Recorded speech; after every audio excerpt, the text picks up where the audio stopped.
ఈ మధ్యలో బాగా సోషల్ మీడియాలో ట్రెండింగ్ ఉన్న విషయం ఏంటంటే ప్రధాని మోడీ యొక్క పదవి కాలం. దీనిని కాంగ్రెస్ వాళ్ళు నెహ్రూని ఎక్కువ కాలం ప్రధానమంత్రిగా ఉన్నారని, అలాగే బీజేపీ వాళ్ళు ఎలక్టెడ్ ప్రధానమంత్రిగా మోడీ గారు ఎక్కువ కాలం ఉన్నారని ఇది చర్చ నడుస్తుంది. ఇందులోంచి ఒక వార్త ఏమొచ్చిందంటే మనకి ప్రియాంక వాడ్రా మా గ్రేట్ గ్రాండ్ ఫాదర్ మా నానాజీ 3259 రోజులు జైల్లో ఉన్నారు. ఇప్పుడు ప్రధానమంత్రి మోడీ ఉండగలరా? ఉండలేరు, ఖచ్చితంగా ఉండరు. ఎందుకంటే చెప్తాను. ఇప్పుడు ప్రధానమంత్రి మోడీ ఉండే అవకాశం లేదు. ఎందుకు లేదంటే అది కూడా చెప్తాను. ఒక అహ్మద్ నగర్ ఫోర్ట్ లాంటి ఒక పెద్ద 5 స్టార్ హోటల్ లాంటి ఒక ఫోర్ట్ని, అంటే ఒక కోటని ఈ రోజుల్లో ఎవరు ఒక జైలు కింద కన్వర్ట్ చేయగలరు? అలాంటి దాన్ని జైలు కింద కన్వర్ట్ చేసి 2 సహాయకులు, ఒక వంట మనిషి, అలాగే ఇతను ఏం మాట్లాడుతున్నాడో రాసుకోవడానికి ప్రత్యేకంగా ఆయన పక్కనే ఒక లేఖకుడు, ఇంతమంది సహాయకుల్ని ఇచ్చి ఒక అహ్మద్ నగర్ ఫోర్ట్ లాంటి ఒక కోటని జైలు కింద కన్వర్ట్ చేయడం అనేది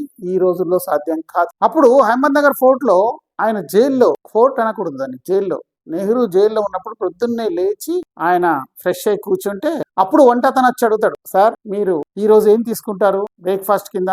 ఇండియనా, ఇటాలియనా అండ్ కాంటినెంటలా, ఏ ఫుడ్ తీసుకుంటారని అడుగుతారు. ఆ పక్కనే ఒక సహాయకుడు వచ్చి, సార్ మీరు ముందు బ్రేక్ఫాస్ట్ చేస్తారా లేదా సందర్శకుల్ని కలుస్తారా అని అడుగుతారు. ఇంకొక సహాయకుడు వెళ్ళి అక్కడ ఉన్న జర్నలిస్టులు ఎవరైతే ఉన్నారో, వార్తా విలేకరులు, వాళ్ళకి చెప్తారు, ఈ రోజు సార్ మీకు కలవడానికి ఇప్పుడు ఇంకా కొంచెం టైం పడుతుంది. ఎందుకంటే ఇప్పుడు సారు ఉదయాన్నే నడకకు బయలుదేరారు. దాని తర్వాత ఒక గంట సేపు బ్యాడ్మింటన్ ఆడతారు. బ్యాడ్మింటన్ ఆడిన తర్వాత ఫ్రెష్ అయ్యి వచ్చి మిమ్మల్ని కలుస్తారు. ఆయన గురించి అక్కడ ఒక బ్యాడ్మింటన్ కోర్టు, ఒక నడకకి ఒక పాత్వే, అలాగే ఒక స్విమ్మింగ్ పూల్, ఇవన్నీ తయారు చేసి పెట్టారు. అంటే ఇంత సౌకర్యవంతమైన జైలుని తయారు చేసిన వారి కొరకు ఈయన ఏం చేశారో ఒకసారి ఆలోచించండి. అంత గొప్ప పని వాళ్ళ కొరకు చేస్తే కానీ ఇంత సౌకర్యవంతమైన అహ్మద్ నగర్ ఫోర్ట్ ని జైలు కింద కన్వర్ట్ చేయలేదు. అలాంటిది ఇప్పుడు మోడీ ఉన్న ప్రజాస్వామ్యంలో ఆ జైలు ఏదైతే ప్రభుత్వం కట్టిందో ఆ జైల్లోనే ఉండాల్సిందే. అక్కడ ఉన్న సౌకర్యాలు ఏమున్నాయో వాటితోనే అడ్జస్ట్ కావాల్సిందే. మీ కొరకని ఒక ప్రత్యేకమైన వసతులు కల్పించరు.